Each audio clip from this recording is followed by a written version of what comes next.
അപ്പൊ ഗായ്സ് നമ്മളിന്ന് നിലത്തിറങ്ങിയിട്ടുണ്ട് കേട്ടോ. നമ്മളിത് ഇറങ്ങിയിട്ടുള്ള കാഴ്ചകളാണ്. അവിടെ തേക്കോട്ട് അങ്ങനത്തെ സാധനങ്ങൾ ഇതാ നമ്മളിപ്പോൾ കഴിഞ്ഞ് ആദ്യം ഇതാണ്. ഇപ്പം നമ്മൾ ഇതിലുണ്ട്. പിന്നെ എന്താ ചെറിയ കുട്ടികൾക്ക് കളിക്കാനുള്ളത് ഇതാ ഐസ്ക്രീം പാർലറുണ്ട്. ഇത് പലതരം സാധനങ്ങളുണ്ട് കേട്ടോ. അവിടെ വലിയൊരു പറമ്പ് പോലത്തെ സാധനങ്ങളാണ്. അവിടെ ചെടികൾ കിട്ടും. അങ്ങനത്തെ പലതരം സാധനങ്ങൾ കിട്ടും. അപ്പം ഞങ്ങൾ ഐസ്ക്രീം മേടിക്കാൻ കയറി ഗായ്സ്. അപ്പം ഞങ്ങൾ സ്ട്രോബെറിക്കാണ് ചോദിച്ചത്. ഇതാവുന്നാവോ?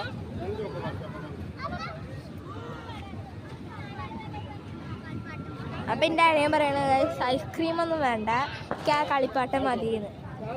അപ്പം അമ്മ രണ്ടും കൂടി സമ്മതിച്ചു. എങ്ങനെയൊക്കെയാ സമ്മതിച്ചു. അപ്പം ഞങ്ങൾ ശരിയെന്ന് പറഞ്ഞു. ഇങ്ങനത്തെ തരങ്ങളൊക്കെ ഉണ്ടാവും കേട്ടോ ചോക്ലേറ്റ് പാർലറിൽ. ഐസ്ക്രീം വരെ രസം.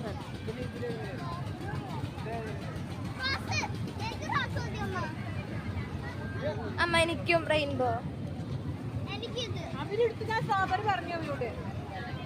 ഓക്കെ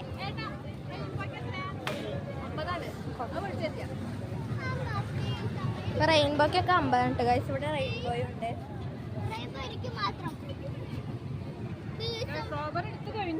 അപ്പൊ ഞങ്ങൾ സ്ട്രോബെറിയാണ് എടുത്തത്. ഞങ്ങൾ ഐസ്ക്രീം കിട്ടി. എല്ലാവരും നമ്മൾ ഐസ്ക്രീം കഴിച്ചോണ്ടിരിക്കുകയാണ്.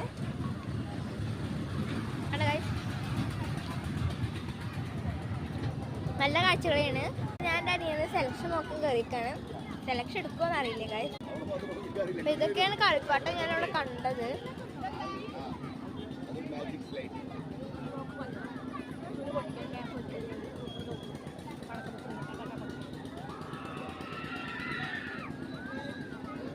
അപ്പം ഗൈസ് സെലക്ഷൻ ശരിയായില്ല.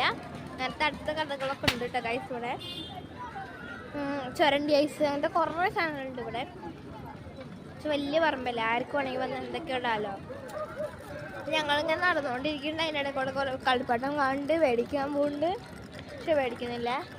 എൻ്റെ അമ്മ ഇടയ്ക്ക് എന്തിനോ അവിടെ നിന്നു ഗൈസ്. ഞാൻ ഇങ്ങോട്ട് നേരെ പോയി. എന്ത് മേടിക്കാന്ന് ഇഷ്ടം അറിയാം.